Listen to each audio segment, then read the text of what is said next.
nothing. Hello, everybody. Welcome back to EU Masters. We're going into game day number 7. My name is Munchables, and finally, after riots across the world from fans everywhere, I'm combined with the Turbo Smurf himself, the Jamad lad. How are you doing, mate? I can't believe we finally get to cast together.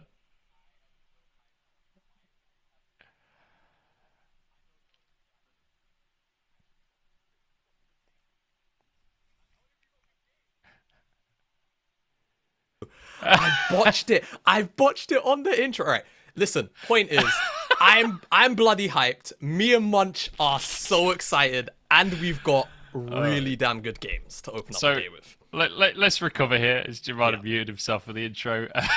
Let's talk about what's happening today. In fact, let's look at our standings first, as I think that's the most important thing.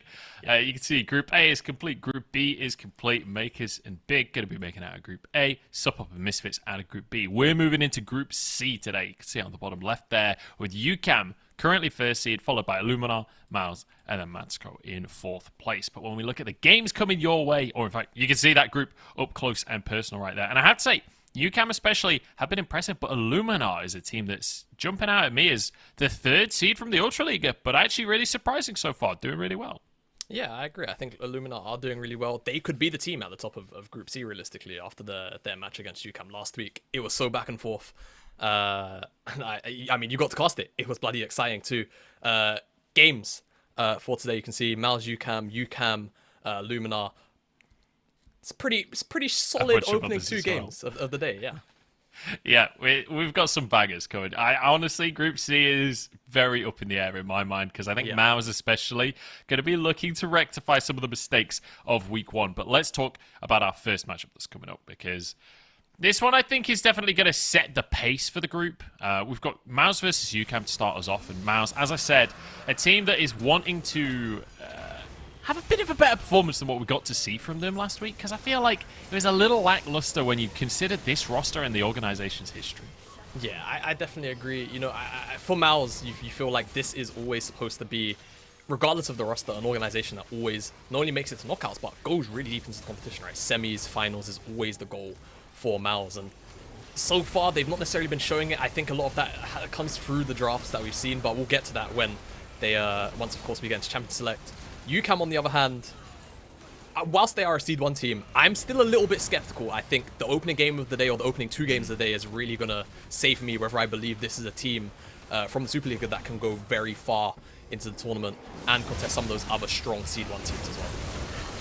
Yeah, that's going to be one of the big questions, and I want to dig deeper into that UCAM conversation as well, because they did win all 3 of their games, but as you're rightly saying, some of them were a little bit closer than they needed to be. This is the Seed 1 coming into the group. This is a team that are wanting to rep the Superliga and show that this is a region that needs to be feared moving into the playoffs. And it's definitely going to be a group of upsets as well, because Illuminar, as you can see on your screen right there, this is also a team that when it comes to that team fighting, I mean, look at that Shockwave, right? This is a team you do have to fear, and Matsco, unfortunately, have been the butt of the joke in this group, unfortunately for them, and I've got a feeling that's going to continue to be the case across today. But let's talk UCAM here, because when we look at Hadess and Plasma, these are the 2 guys that I feel like lead the charge when it comes to setting up the plays for the team. Yeah, these guys are really the facilitators of their team. And they've also got Baca, who can also back this up too. And it's just about setting up Rafitta realistically for a lot of success in the later game stages, so that he's always got the space to operate on these very hyper-scaling picks like this Kai'Sa, which he seems to really love as well. Yeah, so that'll be for the side of UCAM. It's all about the setup, right? The jungle and support duo, how they can control, how they can get involved in the fights.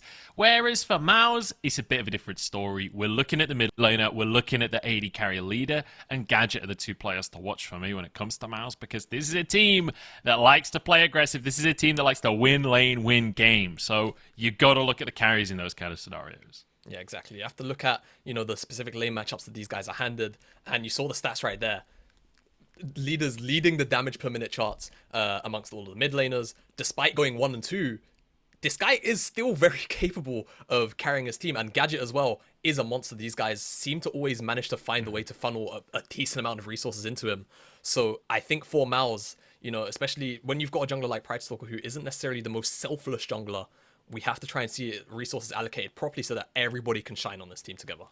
Yeah, and it does feel like when you look at, you mentioned Pridestalkr there, I want to take a bit of a closer look at that jungle matchup because we have two fairly different styles of players where we were talking about it backstage. You've got Pridestalkr who's much more about that kind of solo queue-esque style of jungling where it's a little bit more reactive when it comes to team play and much more about getting yourself ahead so you can carry the game. Whereas Hadess feels like the opposite side of that coin where he's going to be looking to set his laners up for success.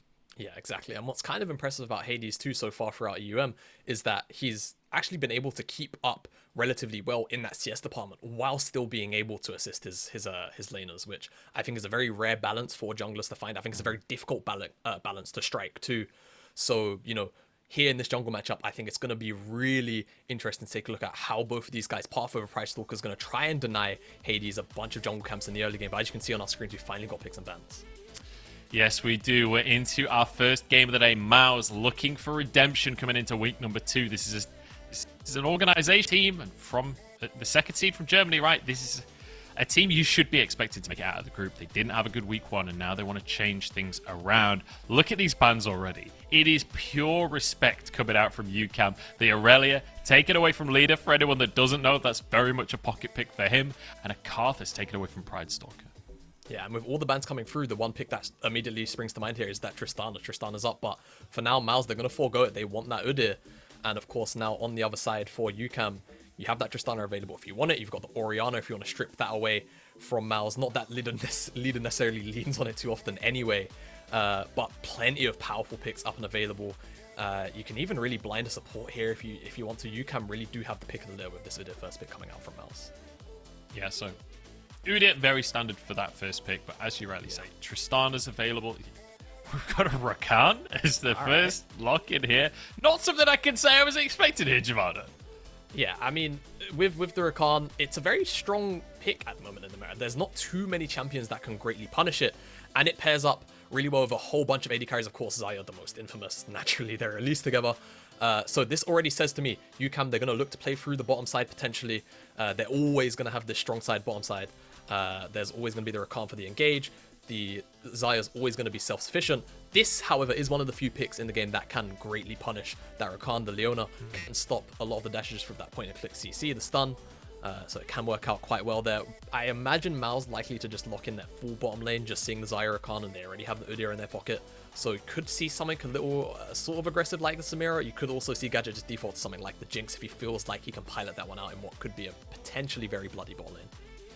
Yeah, we'll have to see which direction MOUZ want to go. It's an Ezreal coming through for Gadget. Now, if you think back over the years, I do remember Gadget playing a reasonable amount of Ezreal. If I'm not mistaken, I seem to remember him playing that at the World Championship, but I could be wrong on that one. I'm just trying to reach back to the back of my memory there. It's going to be a Skarner as the last lock-in of the first rotation here for UCAM. That'll be in the pocket of Hadess. Now to these bans, Jamada. What are you expecting out of these pinches? Yeah, so solo lanes is the obvious one here, but what specifically do we want to see come out? I think UCAM more likely to actually end up blinding their mid laner, though we'll have to see what the priority is. I think when you've got Skarner into Udyr, Udyr can kind of look to abuse the jungle matchup, so maybe you want to hold on to that mid lane pick to try and secure mid lane priority so that you can always support your Skarner so that Udyr isn't just kind of walking over it entirely. For MOUZ, I think, yeah, removing utility picks here, like the Orianna. You could also see something like the Vic to potentially come out. You just want to remove the most standard things here available to Baca. Could also even see the Twisted Fate potentially be a removal here as well from him, as he is pretty damn good at the champion for one. I do feel, however, it could give a lot of cleanse value. Oh, well, no, sorry. I'm thinking as if suppression gives, you can cleanse the suppression, you can't. So yeah, TF could also be an option. Sylas, though, I think from UCAM onto Leader, he's really good at this champion. And right now, there's a couple of good ultimates here for that Sylas to potentially stolen away. Yep, so with the Twisted Fate taken away, the Orianna taken away, we'll have to see where you can go. You could go for just the blind mid lane and go for the counter pick on the top side. There's also an option of going for the blind Gnar. We've seen it plenty of times. I don't like it, but it is a thing that teams do all the time, Jamada. Yeah, it always has been. I think for now, though, with that hover, I imagine we get that Victor lock-in. And, oh, no. Oh, there you go. Oh, no. Munches in it's turmoil, true. guys. It happened. So, let's see what Satorius is actually going to pick into this, because last week we saw the Gnar. Actually, I think UCAM were running the Gnar last week into MOUZ, and we saw an Akali plus a set rotation, and they actually sent Leader up into the top side on that Akali into the Gnar. So we'll have to see. Yeah, that was a match. Was it the UCAM game? It might not have been the UCAM game. I think it was actually in the Illuminar game. But MOUZ did actually opt into that this time round, though. However, we're going to be seeing the Lucian lock in, which I feel like we've not seen a whole bunch of Lucian this EU. It's been sort of sporadic at best. And it's kind of fallen off since a lot of the regular season for a lot of the major regions, I feel. But let's see what this final lock-in is here for MOUZ, because they definitely do need a little bit of AP damage, a bit of magic damage to sort of round out their composition. And they've been hovering the Rumble, and they're going to end up locking in the Graagas, probably just to neutralize out that Gnar lane. Yeah, that'll go up towards that top side. So not going to be a massive punish. You know, things like the Yasuo are available, which is the historic Gnar counter. I've yet this season. I've been begging to see that Yasuo versus Gnar lane, but it's not happening. Over to UCAM then, as they finish this one out. They can go for that mid pick. Again, the Victor available if they want to go for that, but it's a Syndra here for Baca. Yeah, I think the Syndra, honestly, much needed. UCAM were leaning a little bit too heavily into the scaling there for a moment. Yes, obviously you can play through the Gnar, but when it's going to be dealing with that Graagas lane, it's kind of just like, it's a lane that you can kind of just leave on an island, realistically. And for the bottom side, with the Skarner, yes, you know, Xayah Rakan, really great at skirmishing, but the Skarner a little less specifically into the Udyr as well. I think UCAM definitely needed another lane to play through, and Syndra into that Lucian lane can definitely be that. Of course, once Syndra hits level 6 and once Skarner hits level 6, there's a lot of potency in the 2v2. They can kind of just pick on whoever they want to blow them up. Yeah, we'll see. That mid game right now feels like, for both compositions, a huge moment of contention, right? Where you've got Ezreal getting towards sort of 2 items. Lucian is pretty much strong at all points in the game, as far as I can tell. Seems like kind of just a really good champ, right? But the Graagas as well, once you start to get either a little bit of tanky or a little bit of AP going in there. Same thing with the Syndra and the Xayah. Once you get a couple of those items coming in, feels like these mid-game dragon fights could be the story of this game. But we've got 2 teams as well that are more than happy to step up and skill check. That's the big thing we've always said about MOUZ, right? This is a skill check team. And the question will be, can UCAM step up to that skill level? Yeah, and honestly, looking at this composition, this is the closest to a traditional composition I've seen out of MOUZ in a fairly long time. You've got Syndra in the mid lane, you've got Gnar, you've got Xayah Rakan, you've got a jungler. Sorry, I'm talking about UCAM. Other one. Other one. Anyway, for MOUZ, it's closer. It's the closest to traditional I've probably seen in a while. With that tank top lane, you've got Udyr on Pridestalkr, so he's gonna look to try and take over the jungle matchup as he always does. Leader on a pick which can definitely snowball, very mechanical, yes, but not necessarily that mechanical skill check champion, you know, like the Yone or like the Aurelia that he does favor so much. Yeah, but the Lucian, definitely a champion that can take over a lane, but I feel like if there's any champions in the mid lane that are going to be able to do a decent job, that's Syndra. There's not that many matchups where Syndra just outright loses, right? So it does feel like we'll have a good matchup between Baca and Leader, but I just want to reiterate this. We go into the first game of the day here. It's MOUZ against UCAM. We're in Group C for anyone that's just tuning in. And today, over the course of our 6 games, we will see Group C decided. UCAM currently the first seed, and their goal across the course of today is not just to prove that they can make it out of the group. All they need is like 1, maybe 2 wins, and they'll guarantee they make it out of the group. That feels like a safe bet. But Jamada, we were talking earlier, and we were saying in week number 1, yes, they got wins, but they weren't all clean wins. Jamada, in your eyes, what is it that will make this team a team that, when you're looking at the other first seats, like Big, like Misfits, like potentially Carmine Corp as well, what is it that UCAM need to improve to be put in that batch confidently? I think for me, when it comes to UCAM, they just have to be, I suppose, in a way, a little more decisive, a little more clean in how they actually end up closing out games. Because to my knowledge, UCAM, they've been fine come that 15-minute mark when it comes to gold differences and the such. They've always kind of been ahead, but it just seems like they never close out in a very decisive manner, a very concise manner. Bottom lane already some action, but that for me is what I need to see today. I need to see, if they are picking up some wins today, I need to see them closed out in a way where it's like, okay, the enemy team didn't really have much recourse for a lot of these wins here. Okay, so clean. I I guess, clean transition of that advantage that they're able to get for themselves and just closing things out. On the side of MOUZ, though, before, very much a team that relies on that mechanical skill. I'm glad he Gadget on this Ezreal, because if there's one thing in my memory that really jumps out from last week when it comes to MOUZ's games, we saw Gadget playing a Varus, and let's just be honest, it wasn't a pretty game for Gadget. We've seen this guy pop off, but that was not a good game for him. He's gone the complete opposite direction with a hyper-mobile AD carry that's way more difficult to get caught out. Feels like that'll put him in a much more successful position. Yeah, I definitely think so. And in general, on this team right now, you know, there are tools to buy Gadget space, but there's not a whole bunch. And between the dive of Rakan and the Skarner, I think before especially a QSS is potentially picked up to sort of dissuade the engages from the Skarner, he can definitely find himself, you know, in vulnerable positions if he isn't careful, even with the arcane shift. So I think this champion here, in the context of last week, I think it makes a whole bunch of sense just to make sure that he's actually able to dish out that damage, which we've seen him do a whole bunch so far. Bit of a bottom side here. Gadget getting some autos in, but it's kind of the nature of a Xayah Rakan lane, right? You're going to expect Rakan to be going in fairly regularly and zipping back out of the play as well. We've seen Hadess back up towards his top side here. Just finished his as he goes towards the Scuttle Crab. Pridestalkr, though, on the bottom side of the map. 2v2 going on. Rafitta getting real low. Flashes out to safe and will be able to get away with his life, but that's a dicey situation for a Xayah Rakan lane. Yeah, and Pridestalkr can come right over and try and look for a dive if he wants to. The wave is being thinned out, but alright, it's just quick enough by the UCAM bottom lane, though honestly, Pridestalkr could stick around if he wants to. And he is going to opt for the recall. Similar situation going on in the mid lane right here as Hadess moves in. Leader and Baca both exceptionally low. No flash available for Leader, but he does have his support moving up the river. Flash forward from Hadess from Leader, and now the answer from Enjawve as well. Hadess able to just slip around and dodge everything. On towards the Leona they go. She's in her half of the map, but Skarner goes wide. Enjawve dodging everything, but there's only so long you can get away with that. And that little emote flash is, that's a Hadess special right there. They flash the mad emote because they know that their opponents are getting mad. They know, and I mean, the leader's even going to have to go all the way into an execute, so whole lot lost here. Not only have you lost the flash of your mid laner and support, you've given over first blood to the Syndra. Leader's most likely going to have to blow his teleport to return back to mid lane. Not a great start for MOUZ. Not a great start at all.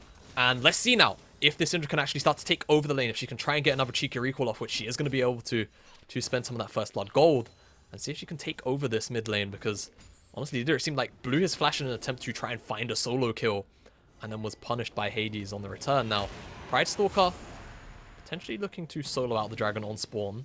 Hadess is around. It seems like that posturing is going to be the case, so have to keep our eyes on Hadess minimap, see if he turns down to try and stop this from happening. At the end of the day, this is kind of the classic when you're playing the Udyr, right? Being able to just blast through the Drake on spawn. Udyr exceptionally good at soloing these objectives. You can see Hadess not interested in this one. He's going up towards his top side, getting farming up. I mean, he's a Skarner. Quite often you'll see with Skarners, they just want to get level 6. They don't really want to be a huge part of the action until that point. It's like a lot of insects, right? You're kind of just getting underneath the ground, and once the weather's a bit nicer, it'll come out to play. So, but that said, did manage to be a part of that first blood. Let's kind of go back and talk about the utter chaos that happened there, because that felt like a lot of that was mechanical differences coming out between the teams. Yeah, I suppose so. Again, it just seemed like Leader felt like he had the lethal damage to potentially find Baca, hence why he had no flash. And we saw both those mid laners so low. And it's just poor timing, right? You've got that sort of 3:15 through 3:45 window where you know the jungler's most likely going to be around mid lane. That's typically the time when skulls are being taken. And he's punished for it. And despite Enjawve making his way up there, he does his best impression of Yellow Star, missing out on every ability that he could. And he's punished for it. Man, and Leader eventually even ends up dying for it. I feel so bad for Yellow Star. The fact that that is the thing that guy is the legendary European support. The thing he's remembered for is that he botched a flash engage one time. It's so unfair. It is. But hey, look, sometimes that is League of Legends. Unfair. Speaking of potentially unfair, trades in the bottom lane. Yeah, this is going to be a route Enjawve here. Good trade coming out from UCAM. It's fairly even at the end of the day, but plus have a bit more of that sustain in the lane. Yeah, definitely does, of course, with that Q. Can slowly heal up.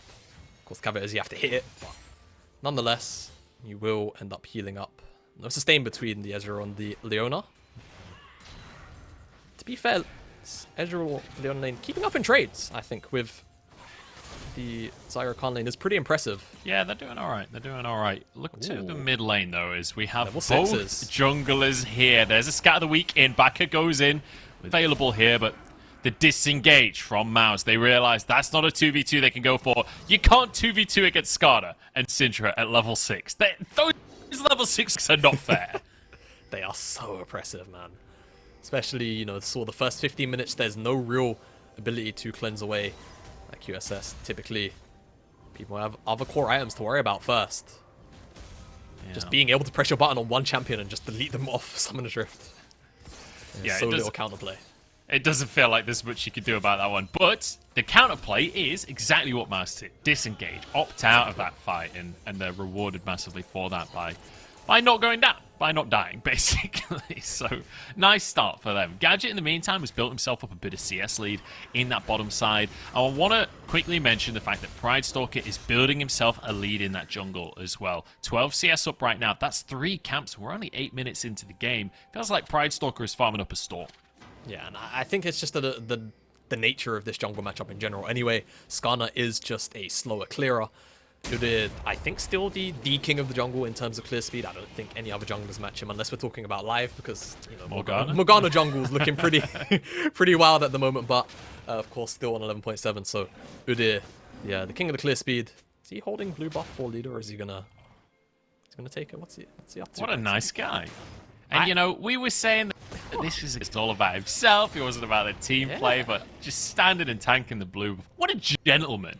Hadess is over the wall here. Does have his flash if he wants to go for leader. No QSS just yet. Leader's face checked into it. It's going to be followed by the flash. Plasma is here as well. We said this support jungle duo would group up and look for picks, and it's exactly what they do. Yeah, and it just comes off the reset. Both the bottom laners here from MOUZ and UCAM making their rotation up. Both trying to get some priority around this Rift Herald. But it's UCAM that make the play towards mid lane first. Leader, despite having his flash just come back up, doesn't really matter. Hadess has his flash, still follows through with that Impale, and all of the CC with all the damage is more than enough to take down the mid laner of MOUZ now. MOUZ, they don't seem done. They don't think they really want to give this one up much. Leader's a long way away from this one. Dreedy just going to slam Satorius into the wall there. The Herald still alive, though. UCAM not taking that down very quickly at all. Pridestalkr's here. This is be a 50. Both junglers are level 7 right now. Pridestalkr onto the Herald, looking for the ice. Solar Flare in onto 3, but Rafitta dodges a lot of it. Feathers called back. 1 minute, it's going to be Baca grabbing a kill onto Enjawve, but it is at the cost of the Herald, so nicely done by MOUZ to punish it. Yeah, nicely done, especially considering it was MOUZ that was second to the play. They lost their mid lane and they were down in numbers. They still managed to win out on the Herald. Of course, Enjawve kind of plays sacrifice, but you get the Herald. You lose 1 kill, you know, 200 and something gold for a potential of, you know, at the very least 2 plates. You can probably call that a positive in most scenarios. So it's all about now how MOUZ are actually going to use this Rift Herald. You've got Dragon coming up right now. Whether they're going to use it for priority, whether they're going to use it to actually find gold is the question now. The Dragon is what I want to ask you about next, Jamada, because I feel like the game pace is picking up here. But let's take another look at this Herald fight first, because this looked like it should have gone the way of UCAM. Yeah, and it's kind of UCAM bunching up in this kind of retreat. They're not necessarily sure whether they want to commit, because Dreedy is no longer here. He's chunked out on the top side. And Enjawve kind of recognizes, he says, okay, this is my moment to go. And yes, he does die, but his CC slows down multiple people. And it's enough to buy space for MOUZ to move in on that Herald and finish it up. And let's just see now, moving forward, how they're going to use this one. Pridestalkr in the mid lane. This wave is shoving, but I don't think he necessarily wants to drop it right now. And I want to mention that mid lane before the potential Drake fight kicks off, because look at the difference between our mid laners right here. Leader, one of the best known mid laners in this tournament, the Norwegian player that has played at a very, very high level of professional play. But right now it's Baca, the guy stepping in for UCAM that is showing himself here.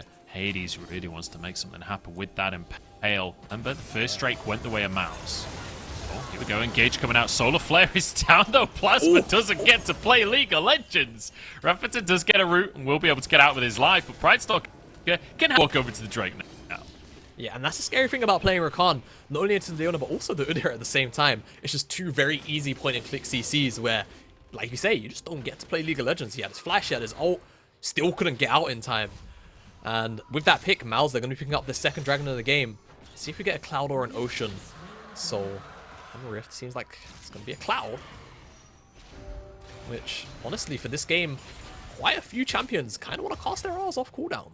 So I will say, yeah, the Rakan and the Skarner both love a Cloud Soul. They are more than happy to get a Cloud Soul for themselves. Dreedy has an opportunity to grab a plate up in this top side here.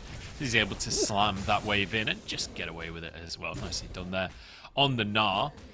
But let's kind of take a second and reset, because we've had a few fights back-to-back there. MOUZ now, 2 Drakes on the board for themselves, but 1,000 gold down. Let's revisit our compositions here, Jamada. Who are you liking, and who's the team that needs to be putting their best foot forward now? I mean, for me, I think when you're running something like the Lucian, a lot of the times you almost naturally lean into that team, and I think MOUZ, they have a couple of scaling aspects to their team with the Ezreal, with the tankiness of the Graagas, or in this case, Graagas is actually going to be going AP because they need the magic damage. So the utility and some of the bursts that can come through does scale quite well. Leader's being eyed up by Hadess and Baca here. They've been sat in this fog for quite a while, though. There is that ward in the pixel brush, so I think they might actually have an idea that this is potentially going on. Yeah, Hadess had flash as well, but Leader, you could sell that he knew something was up. He was sitting like all the way behind the river walls there, just like, I'm just gonna wait and see, farm with my W and see what I can get away with here. But yeah, I think you're absolutely right. MOUZ, perhaps the team that needs to put some pressure on here, especially with those 2 Drakes already in their pocket. It feels like they can just start to try and snowball through those and look at that as a win condition. Not the greatest culling in the history of the game, but, you know, can't win them all. Can't win them all, Leader, so we'll just drop the Herald. This should just be gold to Pridestalkr. I don't think anyone else got hits in there. So I think Pridestalkr get full gold from that. Yeah, I think he was the solo recipient of the gold there. I don't think Leader was close enough to actually pick up shared gold. So all the gold onto Udyr for now. And, I mean, we've seen Pridestalkr take over games with gold, just by having that XP difference in general. But in this game, he's actually still level 9 with Hadess. I'm not entirely sure if he's about to ding over 210 with that. Yeah, that's kind of crazy when you think about it as well. Look at the CS difference. 20 CS different in the same level. That feels almost incorrect somehow, especially 2 Drakes are factored in as well. Both have got Chem Tank, both have got boots now, so we are going to get to the point now where it's a question of which jungler can use this big spike better, because I feel like Skarner is one of those champs that when you get a turbo Chem Tank, you can really switch it on. Yeah, you start zooming, you're able to make plays kind of at your leisure, really, as long as the target doesn't have a QSS. You're kind of just free to go, and there's not really much many champions in the game can do about it, because you're just such a speedy Scorpion. I will say, importantly, you're talking about counterplay against Skarner. Nobody's paid any tax just yet. Yeah, not this yet. This is a no-tax zone from MOUZ. Yeah, someone get Zanzara on the line. I'm sure he's not going to be happy about it yet. I'm not getting Zanzara, I'm getting HMRC on the line at this rate, because this is very much... Jimmy I mean, look. More than anyone, that this is very illegal. Look. It's still... God, it's still... Look, we're 15 minutes in. We still got a little bit of time for more items to come in. See, Leader has that no magic mantle in his inventory, so... You know, maybe just has that baseline MR to survive some of that early burst from the Syndra, of course. And it can very easily turn it into a QSS once available. One thing I do kind of want to note is Gadget, for the most part, has kind of gone untouched in this bottom lane. He's scaling up, he's got that mana immune. And that is one of the scaling aspects of this composition for MOUZ, the Ezreal. Can certainly put out a lot of damage. And there's only really, you know... Yes, Gnar will eventually become tanky, but there's only one true tank via the Skarner, and he's in the jungle, so he's on that low economy. He's not even going to be crazy tanky. So, as the game goes on, if Gadget goes unpunished, as I say this, UCAM seem to have gotten the message. Yeah, he's going to flash over Hadess, does not care. He's happy to after him here. Gadget going to be stunned. The Ignite ticket away. Have they got the damage to finish him off? Plasma gets himself the kill there, and in the meantime, Rafitta, he's not even bothered. He's just hitting away on the tower. Doesn't even bother on the dive that's going on. The answer on the other side of the map is a Herald for MOUZ. Yeah, so it's traded out, but remember, this is the second Herald of the game, so there's no plates to trade out. This is more a thing of, hey, is a tower free to take down? In this case, it looks like the top lane tower is going to be the focus here. Almost full HP, but between Satorius and if Pridestalkr wants to stick around, they can definitely take this tower. and it seems like that will be the trade. Tower for tower on either side of the map, but of course, you have to factor in all of the CS that Gadget would have missed underneath that tower, and of course the kill gold that went over to Hadess and Plasma. So now Herald will maybe get a second charge. I don't think there's much pressure to be able to continue to try and force that, but what we're really looking at here is, as that Herald gets a bit of pressure on the top side, we've got to move our eyes to the bottom side of the map, because Herald gets the charge in, but Dreedy's mad about it. Leader, this is the third one on the trot now for MOUZ. Pridestalkr's here, and again, Hadess is going to just say, look, I'm not contesting. I'm not going for the smite fight here. I'm just going to allow it. So it seems like UCAM basically saying, look, we've got a gold lead in this early game. We're going to forego the Drakes, and we're going to fight for the soul when it comes to that time. Yeah, they're going to fight for the soul, or honestly, I mean, I don't talk about it a lot, but I feel like sometimes you can just let the Elder spawn in if you want to flip the game, if you're strong enough. And you can, you know. All right. How correct is that, though? Like, on a scale of 1 to 10, okay, if you're UCAM here, how much can you just give up it's the a bit next of a, No, you don't really want to do it. It's too flippy. It's far too flippy, but hey, I like to, mad scientist. Speaking of people who are probably going to be mad. Leader just dashed in. Oh, yeah. It's a disaster. He's got no mana. It's completely illegal, and Hadess is here as well. They don't even need ultis. Baca finishes the kill with an auto attack. Leader is 0 and 3. Yeah, Leader must have had the headphones in. Didn't quite hear the sirens coming because he was kind of on his weak side, I feel. He just picked up a QSS. He's like, never again. Never again is this going to happen to me. Yeah, there's all right, so that's 1 out of 5. Taxes on their way to potentially being paid. But at this point, putting their hands together now. There's our first bit of income from MOUZ Esports. As UCAM, I feel, whilst they haven't necessarily been assertive on the map per se, we're potentially approaching a period of time where they are certainly going to have a lot of control over this map now. As side lanes can very easily be picked on, even with this QSS being picked up. If it's UCAM that have first move to the side lanes, even with things like being with TP being up, skirmishes can just be quite tricky. And I feel MOUZ, they probably want to wait just until Gadget has the second item finished up. Once he gets this Essence Reaver, I believe, with the Sheen there though. Oh, Phage indicates, I think, Triforce as the second item. So I'll have to see whether it is that. I don't think AD carries still build Divine Syndra. Or more accurately, whether Ezreal still builds Divine Syndra. But a lot of Ezreals had been going for the Duskblade, right? Going for that lethality version, which doesn't seem to be what Gadget's going to opt into, obviously. Ooh. Oh, hang on. Cullen coming out. Leader wants a bit of redemption after the early game. The Gale force in to finish the solo kill. And the Norwegian mid laner is back on the server. He says, you can bully me, but I don't care. I'm still going to find the shutdown. I'm still going to find the outplay. Leader, though, I'm not sure there's much outplaying on this one. Yeah, QSS is available, but against a Rakan and a Skarner, I don't think that's going to cut it. Yeah, I think wise choice. You hold on to the QSS. Speaking of wise choices, take a look at the inventory. Look, a little bit more taxes. Yeah, Pridestalkr. He's not about the tax evasion, so he's going to have the QSS in his inventory. And again, side lane pick, at least in this case, Leader finds the shutdown. I didn't quite manage to catch how big the shutdown was on Baca. However, either way, definitely a positive gold swing. Enjawve trying to CC down here. Solar Flare in here. It's pretty low, but Pridestalkr doesn't commit because of the TP. There's a stun going through. Oh, Baca already one-shot. Dreedy tries to get the ult, but flashed away from Gadget. Still pre-firing on the back line. But it's a 5v3 right now. There's an ult in onto Gadget. Jumps away, but almost goes down anyway. Now the flank coming on in. The explosive cask is huge.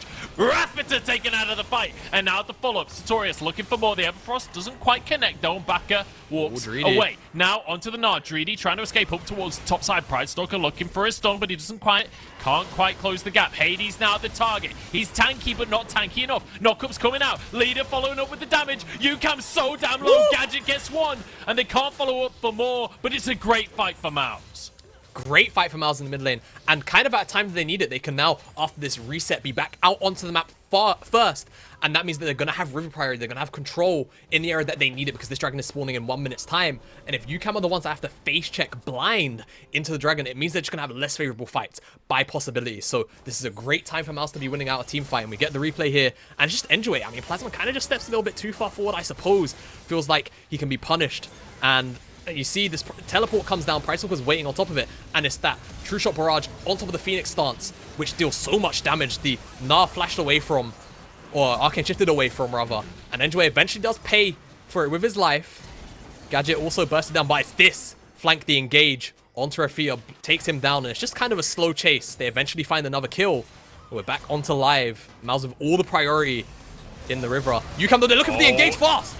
Oh, but Gadget gets away with his life here, leader, with the culling on the backside. Satorius is going massive in this game. The last two fights, Satorius finds the explosive cast and turns it MOUZ's way. Now the Drake is open, and this will be Soldier Murder. What a nasty combo from Satorius. They're practically fight winning. They're going to pick up this soul, like you say. It means the Elder is going to be spawning in about 6 minutes' time. And all the focus now for those 6 minutes likely to be around that Baron. And all of a sudden, MOUZ, despite being down in gold, despite being down in map pressure, game state even, they find 2 skirmishes back to back. Where I guess it's just UCAM kind of overextending. And I don't want to say donating, but it kind of feels like what it is. As leader, he's going to take down that tier 1 bottom lane tower finally. And despite the early game bullying, 3 and 4, only down 15 CS to Baca. And still very relevant. Jamada, we got to go back to something that's right at the start. We were looking at UCAM, a 3 for a team. What were the things that they were missing if they wanted to be considered a favorite for the tournament? It was that when they get a lead, being able to keep that lead, being able to close out the game in a clean manner. And right now, after UCAM having a lead in the early game, we're seeing MOUZ winning a few fights back to back. And Satorius is the man of the hour in these fights. He's been quiet all game long. He's just been in that top lane farming embargo, right? Where you kind of just agree, stay there alone together, and you're just farming up. But then he comes into these fights. These explosive casts just been beautiful. It's that classic handshake in the top lane, and coming down into these team fights, it's just been having that much more impact than Dreedy. Dreedy's not been able to find that massive Gnar combo just yet.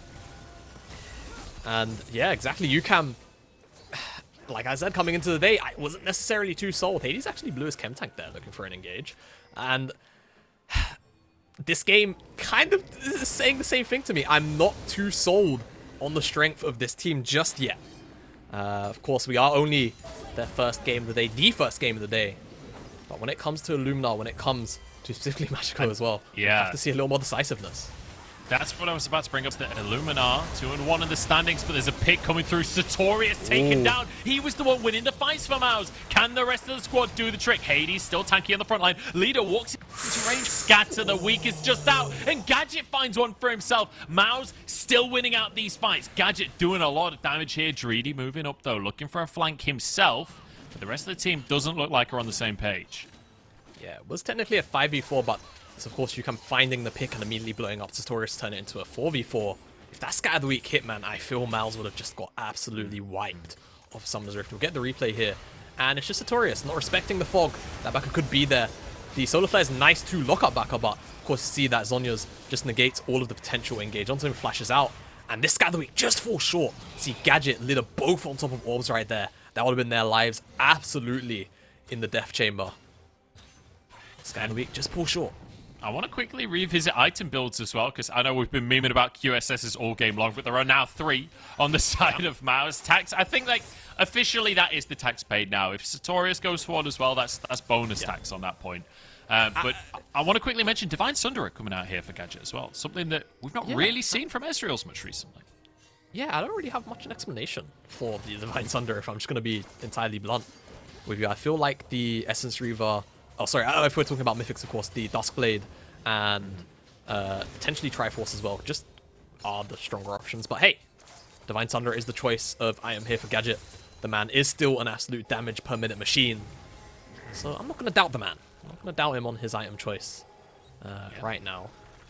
And for anyone that's forgotten, anyone that doesn't know, MOUZ Gadget won Unicorns of Love at the World Championship in 2020 as well. So this is definitely a player that you've got to keep in your eyes on across the course of the tournament. And MOUZ as a team is one of the squads to be proving themselves here in week number 2. They're 1 and 2 in the standings, but they were one of the favorites to make it out of this group. And now today is their redemption day. They need to try and overtake Illuminar in the standings, but over UCAM here would be the perfect way to kick off that trajectory for the day. But Jamada, when we look at the scoreboard right now, we're 6 and 8 in kills. Yes, there's a soul on the side of MOUZ, but it's only the Cloud Soul, so it's not the most impactful one. We're almost even in towers. We're dead even in gold. We've got an Elder Drake coming up in 2 minutes. We've got Baron on the map. It feels like we're going to start get to these late game 5v5 barn burners.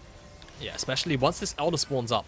If neither team is able to actually burn down the Baron in the next 90 seconds, which I don't think either team realistically will, given the sort of respite we're currently having, it's going to start pushing teams, these teams here, into these cookie cutter decisions, these moment-by-moment decisions where it's like, okay, do we just take the Elder for the Baron? Do we take the Baron for the Elder?